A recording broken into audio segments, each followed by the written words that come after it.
നല്ല പിതാവേ, വളരെ മനോഹരമായ ഒരു ദിവസത്തിന്റെ പ്രഭാതകാലം അല്പസമയം ഞങ്ങൾ അങ്ങയുടെ തിരുസന്നിധിയിലായിരിക്കുമ്പോൾ ഇന്നലെ രാത്രികാലമൊക്കെയും ഞങ്ങൾക്ക് നല്ല സുഖകരമായ നിദ്രയെ തന്ന് രാവിലെ എഴുന്നേൽക്കുവാനും അങ്ങയെ മഹത്വപ്പെടുത്തുവാനും ദൈവാലയത്തിലേക്ക് കടന്നു വരുവാനും ഞങ്ങളെ ഇടയാക്കിയ വലിയ കൃപയോർത്ത് ഞങ്ങൾ അങ്ങയെ നന്ദിയോടെ സ്തുതിക്കുന്നു, സ്തോത്രം ചെയ്യുന്നു. പ്രത്യേകം ഇന്ന് ഞങ്ങൾ പരിസ്ഥിതി ഞായറാഴ്ച ആചരിക്കുകയാണല്ലോ കർത്താവേ. പരിസ്ഥിതി സംരക്ഷണം ഞങ്ങളുടെ ഉത്തരവാദിത്തമാണെന്നുള്ളത് ഞങ്ങളെ മനസ്സിലാക്കി തരണമേ. ഇപ്പോൾ ഞങ്ങൾ വചന ശുശ്രൂഷയ്ക്കായി ഒരുങ്ങുന്നു. വചനം സംസാരിക്കുന്ന അടിയന്റെ നാവോടുകൂടെ യേശുക്രിസ്തുവിന്റെ സാന്നിധ്യം ഉണ്ടായിരിക്കുമാറാണമേ. കേൾക്കുന്ന അനേകർക്കും വചനം സംസാരിക്കുന്ന അടിയനും ജീവിതത്തിൽ അതൊരു അനുഗ്രഹമായി തീരുവാൻ സ്വർഗം ഇടയാക്കുമാറാണെന്ന് ഞങ്ങൾക്കായി ജീവൻ വെടിഞ്ഞ യേശുക്രിസ്തുവിന്റെ തന്നെയുള്ള നാമത്തിൽ അപേക്ഷിക്കുമ്പോൾ ദൈവത്തോട് കേട്ടുത്തരം നൽകുമാറാണമേ. ആമേൻ. ദൈവനാമത്തിന് മഹത്വം ഉണ്ടാകട്ടെ. കർത്താവിൻ പ്രിയരെ ഏവർക്കും എന്റെ സ്നേഹവന്ദനം. ഞാൻ Aleena Mariyam Aneesh, Saint Stephen's CSI church Velluthuruthi ഇടവകാംഗമാണ്. രണ്ടാമത്തെ തവണയാണ് പരിസ്ഥിതി ഞായറാഴ്ചയായി ഞാനൊരു ദൈവാലയത്തിലേക്ക് വചന ശുശ്രൂഷയ്ക്കായി കടന്നു പോകുന്നത്. എനിക്ക് വളരെ കുറച്ച് എക്സ്പീരിയൻസസ് മാത്രമേ ഉള്ളൂ. അതുകൊണ്ട് എൻ്റെ ഭാഗത്തു നിന്നുണ്ടാകുന്ന ഓരോ മിസ്റ്റേക്കുകളും നിങ്ങൾ ക്ഷമിക്കണമെന്ന് ഞാൻ നിങ്ങളോട് ഏറ്റവും താഴ്മയായി അപേക്ഷിക്കുകയാണ്. നിങ്ങൾ ക്ഷമിക്കുമെന്നും ഞാൻ പൂർണ്ണമായി വിശ്വസിക്കുന്നു. ഇന്ന് നിങ്ങളുടെ മുൻപിൽ ഇങ്ങനെ നിൽക്കുവാനും വചന ശുശ്രൂഷ നടത്തുവാനും എന്നെ തയ്യാറാക്കിയ എന്നെ ഇത്രത്തോളം നടത്തിയ സർവശക്തനായ ദൈവത്തിന് ഞാൻ നന്ദിയോടെ സ്തോത്രം കരയറ്റുന്നു. അതുപോലെ തന്നെ എന്നെ ഇതിനായി സഹായിച്ച, എന്നെ സപ്പോർട്ട് ചെയ്ത എൻ്റെ സഭയിലെ ഇടവക വികാരി റെവറൻഡ് ജെയിംസ് ജോസഫ് അച്ഛനോടും കൊച്ചമ്മയോടും എന്നെ ഏറ്റവും അധികം സപ്പോർട്ട് ചെയ്ത എൻ്റെ മാതാപിതാക്കളോടും സൺഡേ സ്കൂൾ അധ്യാപകരോടും എല്ലാമുള്ള എൻ്റെ നന്ദി ഞാൻ അറിയിച്ചു കൊള്ളുന്നു. അതുപോലെ തന്നെ ഞാൻ ഇവിടെ വന്ന സമയം തന്നെ എന്നെ വളരെ ഹാർദമായി സ്വീകരിച്ച റെവറൻഡ് സാം മാത്യു അച്ഛനോടും കൊച്ചമ്മയോടും കമ്മിറ്റി അംഗങ്ങളോടും എല്ലാമുള്ള എൻ്റെ നന്ദി ഞാൻ അറിയിക്കുന്നു. ഈ ഇടവകയെ സംബന്ധിച്ചിടത്തോളം എനിക്ക് അനേകം സ്നേഹിതരുള്ളൊരു ഇടവകയാണ്. പ്രധാനമായും പറയുകയാണെങ്കിൽ ഞാനും എൻ്റെ സഹോദരങ്ങളും എല്ലാം വളരെ സ്നേഹത്തോടെ സാറപ്പച്ചൻ വിളിക്കുന്ന ഞങ്ങളുടെ കുട്ടപ്പൈസാന്റെ ഇടവകയാണ്. അതുപോലെ തന്നെ എന്നെ ഹിന്ദി പഠിപ്പിച്ചിരുന്ന, ഇപ്പോൾ എൻ്റെ സഹോദരങ്ങളെ ഹിന്ദി പഠിപ്പിച്ചുകൊണ്ടിരിക്കുന്ന ഞങ്ങളുടെ മായ ടീച്ചറും കുടുംബവും ഈ ഇടവകയിലെ അംഗങ്ങളാണ്. എൻ്റെ ആത്മാർത്ഥ സുഹൃത്തും കുടുംബവും ഈ ഇടവകയിലെ അംഗങ്ങളാണ്. ഇന്ന് ഈ ആരാധനയിലുള്ള നിങ്ങളുടെ പ്രസൻസ് തീർച്ചയായും എനിക്ക് വളരെയധികം സന്തോഷവും അനുഗ്രഹവും നൽകുന്നതാണെന്ന് ഞാൻ ഓർമ്മിക്കുന്നു. നിങ്ങളോടുള്ള എൻ്റെ നന്ദിയെ അറിയിക്കുന്നു.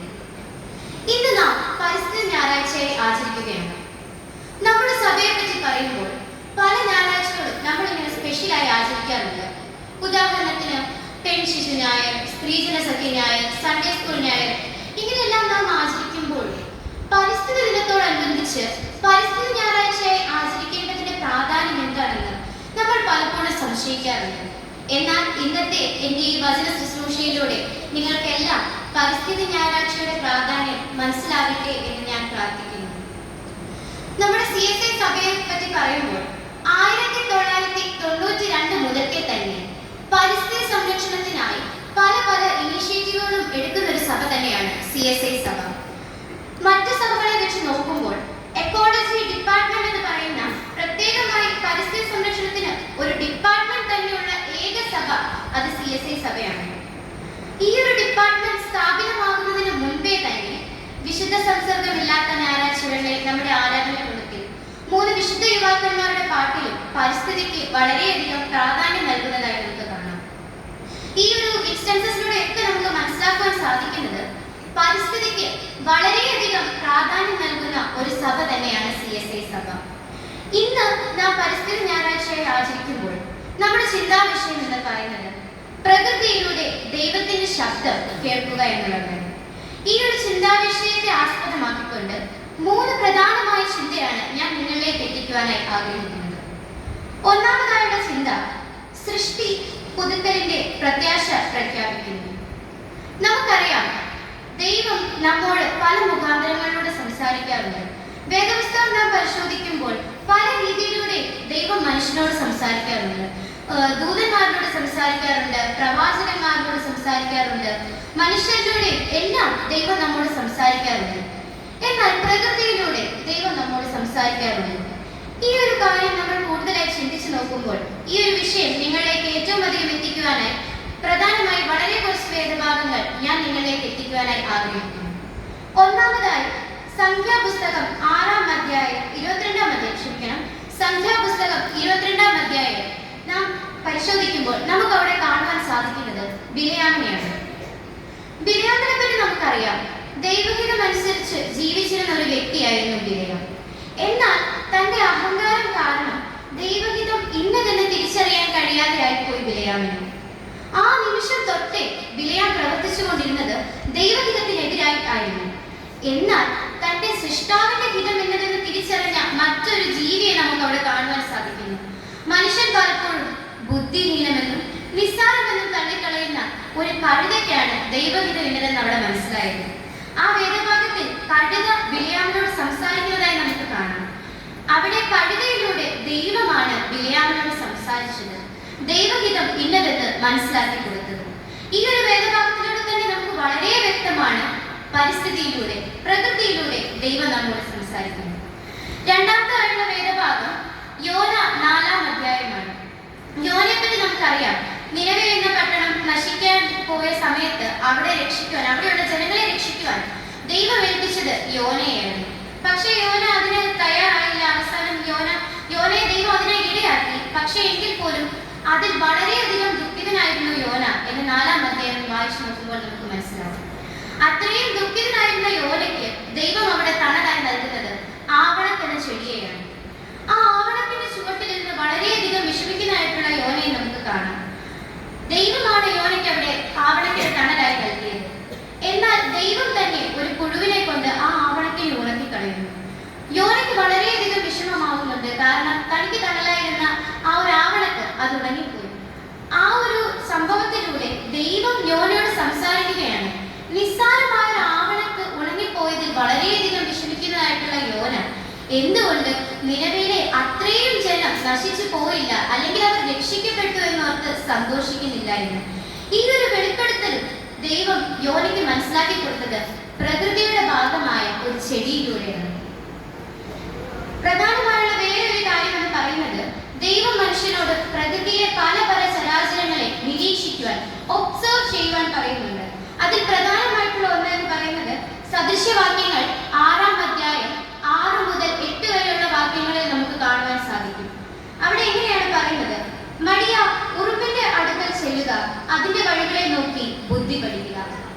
മനുഷ്യനോട് ദൈവം പ്രകൃതിയിലെ നിസ്സാരമായൊരു ജീവിയെ നിരീക്ഷിക്കാൻ പറയുകയാണ്. ഉറുമ്പിന്റെ പ്രത്യേകത നമുക്കറിയാം.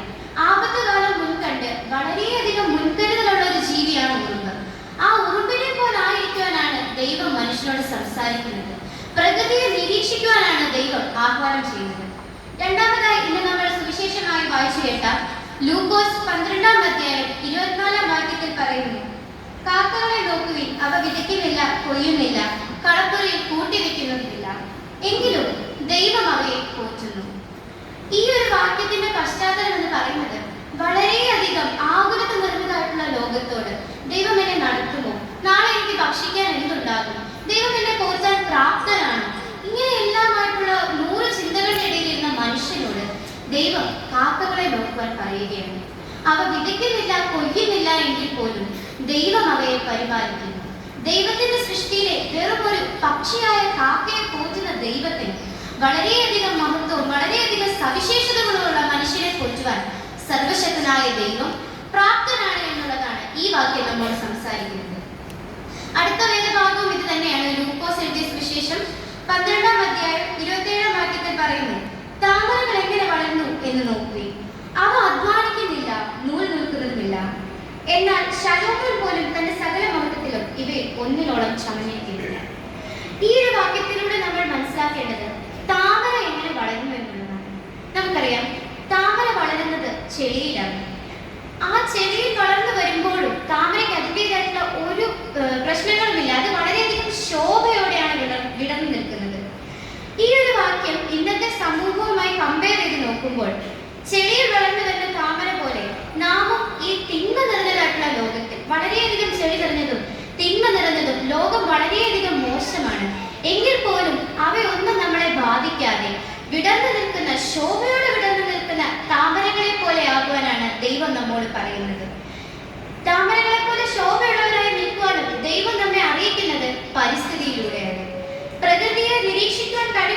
മാത്രമേ ഈ ഒരു വേദഭാഗങ്ങളെല്ലാം മനസ്സിലാക്കുവാനായി സാധിക്കുന്നുള്ളൂ. അതുകൊണ്ട് തന്നെ പരിസ്ഥിതിയിലൂടെ ദൈവം സംസാരിക്കുന്നു എന്നുള്ളത് മനസ്സിലാക്കുവാൻ നമുക്ക് ഓരോരുത്തർക്കും കഴിയണം. രണ്ടാമതായിട്ടുള്ള ചിന്ത എന്ന് പറയുന്നത് പ്രകൃതി ജ്ഞാനത്തിന്റെയും ദൈവശബ്ദത്തിന്റെയും അധ്യാപികയാണ്. ഈ ഒരു വിഷയത്തെ പറ്റി വളരെ ലളിതമായിട്ടുള്ള ഒരു സബ് ടോപ്പിക് എന്ന് പറയുന്നത് കറക്റ്റിംഗ് ദ റിതം, താളം സ്ഥിരമാക്കുന്നു. നമുക്കറിയാം പ്രകൃതി അല്ലെങ്കിൽ സൃഷ്ടിയെല്ലാം തന്നെ അതിൻ്റെതായിട്ടുള്ള താളത്തിലാണ് പ്രവർത്തിക്കുന്നത്. മഞ്ഞും മനുഷ്യനും ഹിമവും പുഴകളും നദികളും എല്ലാം തമ്മിൽ ഇന്റർ കണക്റ്റഡ് ആണ്. ഇവയെല്ലാം ഒരു വിധത്തിലാണ് പ്രവർത്തിക്കുന്നത്. നമുക്കറിയാം ഒരു ഗാനം മനോഹരമാകുന്നത് അതിന്റെ താളം ഏറ്റവും മനോഹരമായിരിക്കുമ്പോഴാണ്. താളം ഒന്ന് തെറ്റിയാൽ ആ ഗാനം നമുക്ക് കേൾക്കാൻ വളരെയധികം ബുദ്ധിമുട്ടുള്ളതായി മാറും. അതുപോലെ തന്നെയാണ് പ്രകൃതിയും. എന്നാൽ ഇന്ന് പ്രകൃതിയുടെ താളം തെറ്റിയിരിക്കുകയാണ്. ഇന്ന് നമ്മൾ നേരിടുന്ന വളരെ വലിയൊരു പ്രതിസന്ധിയാണ് ഗ്ലോബൽ വാർമിംഗ് എന്ന് പറയുന്നത്. ഹിമാലയങ്ങൾ ഉരുകുന്നു, അതുപോലെ തന്നെ അടിക്കടി വരുന്ന പ്രളയങ്ങളും വരൾച്ചകളും മണ്ണിടിച്ചിലും ഉരുൾപൊട്ടലുമെല്ലാം. ഇവയെല്ലാം നമ്മൾ സയന്റിഫിക്കലി ക്ലൈമറ്റ് ചേഞ്ച് അല്ലെങ്കിൽ കാലാവസ്ഥാ വ്യതിയാനം എന്ന് പറയുമ്പോൾ ആത്മീയമായി നാം ചിന്തിച്ചു നോക്കുമ്പോൾ അതിന് വേറെ ഒരു അർത്ഥമുണ്ട്. ദൈവിക ക്രമത്തിന്റെ ലംഘനമാണ് ഇന്നുണ്ടാകുന്ന മാറ്റങ്ങൾക്ക് എല്ലാം കാരണം. സൃഷ്ടി മനുഷ്യനോട് സംസാരിക്കുകയാണ്. അതിന്റെ കഷ്ടപ്പാടുകൾ എത്രത്തോളം ഉണ്ടെന്ന് മനുഷ്യനിലേക്ക് വിളിച്ചു പറയുകയാണ് പ്രകൃതി. പ്രകൃതി നമുക്ക് തരുന്ന ഓരോ ദോഷങ്ങളും, ഇപ്പോൾ നടന്നുകൊണ്ടിരിക്കുന്ന ഓരോ ദോഷങ്ങളും ഒരു മുന്നറിയിപ്പാണ്. പ്രകൃതിയെ മനുഷ്യൻ ഉപയോഗിച്ചിരുന്ന കാലത്ത് ഇങ്ങനെയുള്ള ഒരു പ്രശ്നങ്ങളും ഉണ്ടായിരുന്നില്ല. പ്രകൃതിയും മനുഷ്യനും പീസ്ഫുൾ കോഎക്സിസ്റ്റൻസ് ഉണ്ടായിരുന്ന സമയത്ത് ഇതുപോലെ ഒരു പ്രശ്നങ്ങളും ഒരു പ്രതിസന്ധിയും ക്ലൈമറ്റ് ചേഞ്ച്, കാലാവസ്ഥാ വ്യതിയാനം ഇങ്ങനെയൊന്നും ഉണ്ടായിരുന്നില്ല.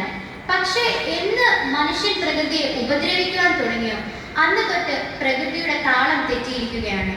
സൃഷ്ടി നമ്മോട് നിലവിളിക്കുകയാണ് പ്രകൃതിയിലൂടെ, ഇന്ന് നടക്കുന്ന മുന്നറിയിപ്പുകളിലൂടെ. ദൈവിക താളം തെറ്റുവാനുള്ള പ്രധാനമായ കാരണം എന്ന് പറയുന്നത് മനുഷ്യന്റെ അഹങ്കാരമാണ്.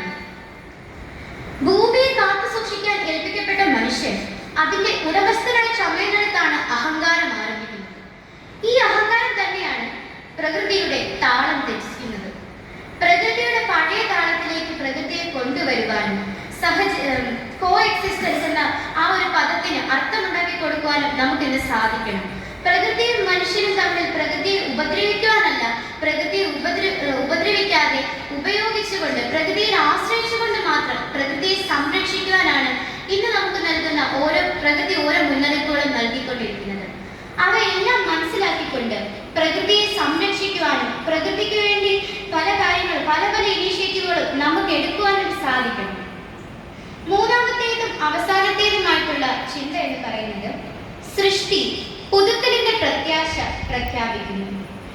ഈ ഒരു ചിന്തയെ പറ്റി നമ്മൾ കൂടുതലായി മനസ്സിലാക്കുവാൻ ശ്രമിക്കുമ്പോൾ പുതുക്കലിന്റെ പ്രത്യാശ എന്ന ഒരു വാക്യത്തിന് വളരെയധികം പ്രാധാന്യമുണ്ട്. ഈ ഒരു ചിന്തയെ പറ്റി ഈ ഒരു ചിന്തയെ ഏറ്റവും കൂടുതൽ വ്യക്തമാക്കുന്ന വേദഭാഗം വെളിപാട് പുസ്തകമാണ്. വെളിപാട് പുസ്തകത്തെ പറ്റി നമുക്കറിയാം, ദൈവം സൃഷ്ടിക്കുന്നതായിട്ടുള്ള വേറെ ഒരു ലോകം തന്നെയാണ് വെളിപാട് പുസ്തകത്തിൽ നമുക്ക് കാണുവാൻ സാധിക്കുന്നത്. വെളിപാട് പുസ്തകം 21-ാം അധ്യായം 5-ാം വാക്യത്തിൽ ഇങ്ങനെ പറയുന്നു: ഇതാ ഞാൻ സകലത്തെയും പുതുതാക്കുന്നു. ഇന്ന് നമുക്കറിയാം നമ്മുടെ ചുറ്റുമുള്ള നദികളായിക്കോട്ടെ അല്ലെങ്കിൽ പുഴകളായിക്കോട്ടെ എല്ലാം തന്നെ വളരെയധികം മലിനമായിട്ടാണ് കാണപ്പെടുന്നത്. എന്നാൽ ഇതിനെയെല്ലാം ഈ സൃഷ്ടികളെ ഒന്നും ദൈവം ഒഴിവാക്കിയിട്ടോ ഉപേക്ഷിച്ചിട്ടോ ഇല്ല. ഇവയെല്ലാം ദൈവം പുതുതാക്കുന്നു എന്ന് നമുക്ക് കാണുവാൻ കഴിയുന്നു. വെളിപാട് പുസ്തകം 22-ാം അധ്യായം 12-ാം വാക്യത്തിൽ ഇങ്ങനെ പറയുന്നു. അവിടെ നമുക്ക് കാണുവാൻ സാധിക്കുന്നത് ജീവജല നദിയെയും ജീവവൃക്ഷങ്ങളെയും എല്ലാമാണ്. ആ ഒരു വെളിപാട് പുസ്തകത്തിൽ യോഹന്നാൻ നമ്മോട് സംസാരിക്കുന്നത് ജീവവൃക്ഷത്തിന്റെ ഇലകളെ പറ്റിയിട്ടാണ്. ജീവവൃക്ഷത്തിന്റെ ഇലകളുടെ സവിശേഷതകൾ നമ്മളെ പലർക്കും അറിയാം. ജാതികളുടെ ലോകത്തിന്റെ എല്ലാം രോഗശാന്തിക്കായി ഉപയോഗപ്രദമാകുന്നു എന്നാണ് പറയുന്നത്. ഈ ഒരു വാക്യത്തിൽ ഒളിച്ചു കിടക്കുന്ന ഒരു വലിയ വെളിപ്പെടുത്തൽ എന്താണെന്ന് വെച്ച് കഴിഞ്ഞാൽ, ദൈവം സൃഷ്ടിക്കുന്ന പുതിയൊരു ലോകം ആ ഒരു അവസ്ഥയിലേക്ക് എത്തുമ്പോൾ പ്രകൃതിയും മനുഷ്യനും എല്ലാം ഒരുപോലെ നശിച്ചു തുടങ്ങും. രോഗങ്ങളെല്ലാം എല്ലാവരെയും ബാധിച്ചു തുടങ്ങും. അങ്ങനെയുള്ള ഒരു സാഹചര്യത്തിൽ സൃഷ്ടി പുതുതാക്കപ്പെടുമ്പോൾ ജീവവൃക്ഷത്തിന്റെ ഇലകളാൽ നമുക്കെല്ലാം സൗഖ്യം വരുമെന്ന് വെളിപാട് പുസ്തകത്തിലൂടെ നമുക്ക് കാണുവാൻ സാധിക്കും. പൗലോസ് അപ്പോസ്തലൻ പറയുന്നു, സകല സൃഷ്ടിയും ഇന്ന് വരെ ഒരുപോലെ നീങ്ങി ഈറ്റുനോവോടിരിക്കുന്നു. ഈറ്റുനോവോടിരിക്കുന്നു എന്ന പദം കൊണ്ട് മനസ്സിലാക്കാൻ സാധിക്കുന്നത് പ്രസവ വേദനയാണ്. പ്രസവ വേദന എന്ന് പറയുമ്പോൾ ഒരു സ്ത്രീ വളരെയധികം വേദന അനുഭവിക്കുന്നു എങ്കിൽ പോലും ഈ വേദനയ്ക്കെല്ലാം ഒടുവിൽ തന്റെ കുഞ്ഞിന്റെ മുഖം കാണാമെന്നുള്ളൊരു പ്രത്യാശയാണ് ആ സ്ത്രീക്കുള്ളത്. അതുപോലെയാണ് ഇന്ന് പ്രകൃതിയും ഞെരുങ്ങിക്കൊണ്ടിരിക്കുന്നത്. പ്രകൃതി അതിന്റെ അങ്ങേയറ്റം സഹിച്ചു നിൽക്കുമ്പോഴും അതിനൊരു പ്രത്യാശയുണ്ട്. തന്റെ സൃഷ്ടാവ് അതിനെ ഒരിക്കലും കൈവിടില്ല. ഒരു പുതുക്കലിന്റെ പ്രത്യാശ, അല്ലെങ്കിൽ ഈ മനുഷ്യരെല്ലാം തന്നെ സ്നേഹിക്കുന്ന, ഞാൻ പറഞ്ഞതുപോലെ പീസ്ഫുൾ കോഎക്സിസ്റ്റൻസ് ഇനിയും ഉണ്ടാകും എന്നുള്ള ഒരു പ്രതീക്ഷയാണ് പ്രകൃതിക്കുന്നുള്ളത്. ആ പ്രതീക്ഷയെ നശിപ്പിക്കുവാനല്ല, ആ പ്രതീക്ഷ യാഥാർത്ഥ്യമാക്കി മാറ്റുക എന്നുള്ളതാണ് നമ്മുടെ ഓരോരുത്തരുടെയും ഉത്തരവാദിത്വം. ഇന്ന് പരിസ്ഥിതി ഞായറാഴ്ചയായി നാം ആചരിക്കുന്നതിന്റെ പ്രധാന ഉദ്ദേശം എന്നുള്ളത് തന്നെ പരിസ്ഥിതിയെ സംരക്ഷിക്കണം. പരിസ്ഥിതി ഇന്ന് ആ ഒരു പ്രത്യാശയിലേക്ക് നടന്നുകൊണ്ടിരിക്കുമ്പോൾ, അതായത് അത്രയും വേദന അനുഭവിച്ചുകൊണ്ടിരിക്കുമ്പോഴും പരിസ്ഥിതിയിൽ ആ പ്രത്യാശ അത് യാഥാർത്ഥ്യമാക്കി മാറ്റുവാൻ സാധിക്കേണ്ടത് നമുക്ക് ഓരോരുത്തരുടെയും പ്രവൃത്തികളാൽ മാത്രമാണ്. അതിനാൽ പ്രവർത്തിക്കുക എന്നതാണ് ഇന്നത്തെ നമ്മുടെ ദൗത്യം. നദികളെ സംരക്ഷിക്കുക, വനം പുനരുദ്ധരിക്കുക, ജലസംരക്ഷണം, കാർബൺ കുറയ്ക്കുക, ഇവയെല്ലാം നമ്മുടെ ദൗത്യമാണ്. പ്രകൃതിയുടെ ഇന്നത്തെ നെടുവീർപ്പുകൾ ഒരു മാറ്റത്തിന്റെ തുടക്കമാണ്. ദൈവം ഈ ഭൂമിയെ സ്നേഹിക്കുന്നു. അതിനെ വീണ്ടെടുക്കുവാൻ ദൈവം ആഗ്രഹിക്കുന്നു. ആ വീണ്ടെടുപ്പിന്റെ കൈകളായി മാറുവാൻ ദൈവം നമ്മെ വിളിക്കുകയാണ്. ആ ശബ്ദം പ്രകൃതിയിലൂടെ നാം കേൾക്കുമ്പോൾ അത് കേട്ടില്ല എന്ന് നടിക്കുവാൻ നമുക്ക് ആർക്കും കഴിയില്ല. സൃഷ്ടിയെ ദൈവം ഇല്ലാത്തത്തോളം കാലം നമുക്കും സൃഷ്ടിയെ ഉപേക്ഷിക്കുവാൻ കഴിയുകയില്ല. സൃഷ്ടിയെ പരിപാലിച്ച് സൃഷ്ടിയെ അതിന്റെ പ്രത്യാശയിലേക്ക് നയിക്കുവാൻ നമുക്ക് ഓരോരുത്തർക്കും കഴിയണം. അതിനായി നമുക്കിത് സാധിക്കുമാറാകട്ടെ. നമുക്ക് കണ്ണുകളെ അടയ്ക്കാം, പ്രാർത്ഥിക്കാം. കാരുണ്യവാനും കരുണാസമ്പന്നനും ഞങ്ങളെ